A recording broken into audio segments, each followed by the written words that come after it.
Yes, I did make this the VTubing avatar of my persona. Yes, I am cringe. Thank you for noticing.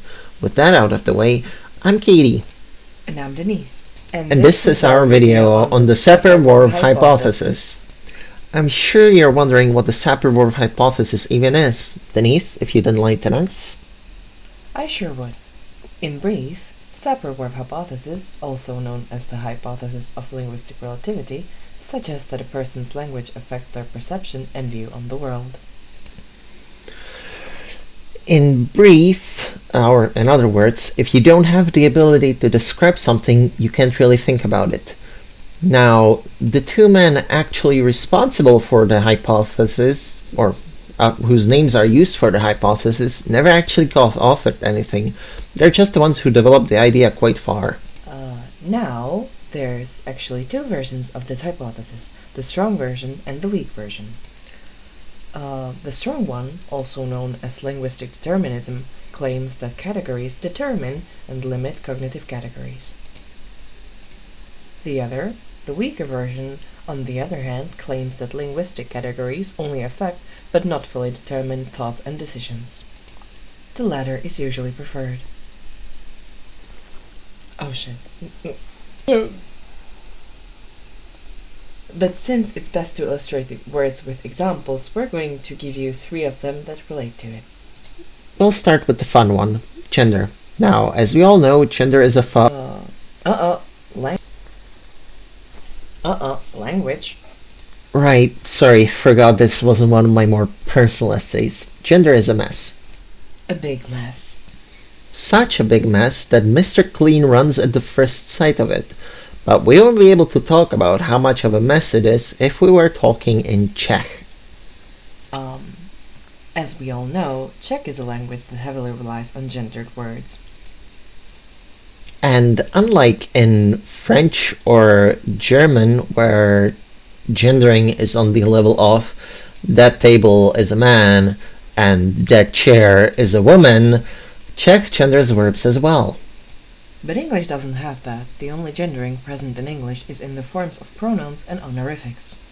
So while in Czech you can convey and think about gender fluidity or binary transness, there isn't space to express a lack of gender or a non-binary identity. Until English people gave words to those concepts, you couldn't really tell a Czech person about it and have them go, wait, that's a thing? That's a thing you can be? And I can be that thing? Which, for the record, if you're having gender thoughts, I do consultations on Discord or in person.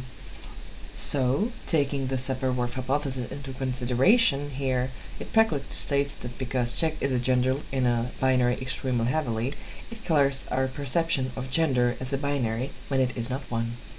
It's more of a Jackson Pollock. Można point. Right. But what we really wanted to present here is the fact that Czechs don't really think about gender that deeply because it's already deeply rooted in the language. Hey, speaking of thinking, what about the thought crime of being leftists? A crime, you say? At least that's what it is in 1984, our next topic on the chopping block. Have you ever read 1984? Parts of it, yeah. The idea of Newspeak really got me intrigued. Yep, Newspeak. That's exactly what we're going to cover next. But first, a summary for those who haven't read 1984. In one of 3 fascist countries locked in an eternal war to justify their hold on power, a man working for the Ministry of Truth gets anti-establishment thoughts, finds a hidey hole, gets a girlfriend, they have intercourse, screw having to speak politely for uni, and then they get snitched on, outed, and tortured into obedience. Lovely story, isn't it? But at the end of the book, George Orwell, the author, included an appendix called The Principles of Newspeak, which is an essay on one of the key plot points / world-building features. Newspeak was a new, quote-unquote, upgraded version of the English language that was supposed to make free thinking impossible and spread the ideology of the party. By limiting the vocabulary and limiting interpretations of words, it aimed to limit the ability to think dissenting thoughts. After all, if you have no words for uprising, revolution, or oppression in your language, you can still feel the feelings associated with them, but you don't have the words for them. You don't have the vocabulary to conceptualize them, and you don't have the ability to share the ideas with others. Through this, we see the Sapir-Whorf hypothesis most in action, even though it's in a fictional setting. I highly recommend reading that book, although it might be a little difficult to digest. You know what I'd like to be digesting right now? A hot dog. Which, now that I think about it, did you ever wonder if a hot dog is a sandwich? Not until now, honestly. But I guess it depends how you look at it.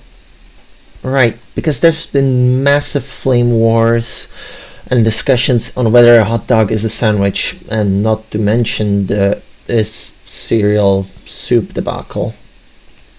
What do you mean if cereal is soup? There's people who actually think cereal is a type of soup. See, that's the thing. There was a Tumblr post that stated it, and then others tried to define soup in a way that included all soups but excluded cereal. But you can't do that. Soups are warm, gazpacho. Soups don't have milk, so many cream soups. Soups don't have hard grain-based baked bits in them, croutons. It's just like when someone dared Graham Linehan, may he build a gender-neutral bathroom soon, to define chair, for him to reply, something with 4 legs and a bag that people sit on.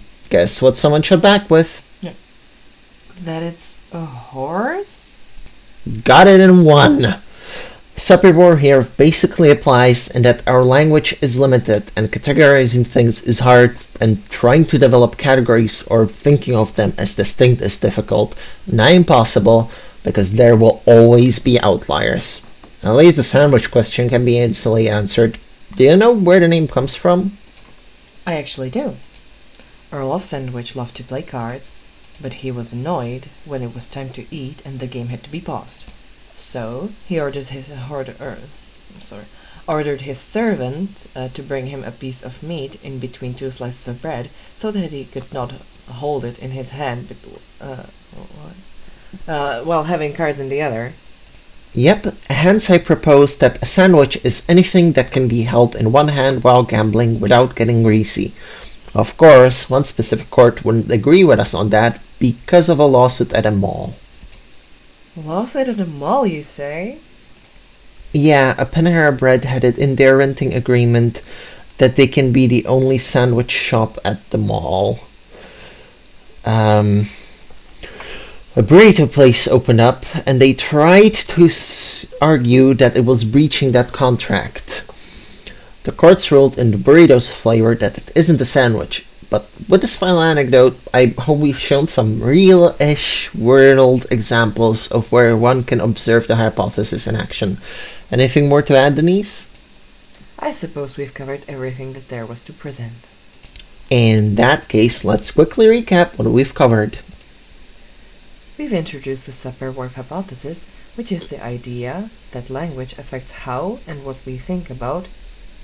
We've demonstrated it in connection with gender and how languages with the grammatical gender affect how we think of the Jackson Pollock that it is. We've looked at its influence in the idea of newspeak in George Orwell's 1984.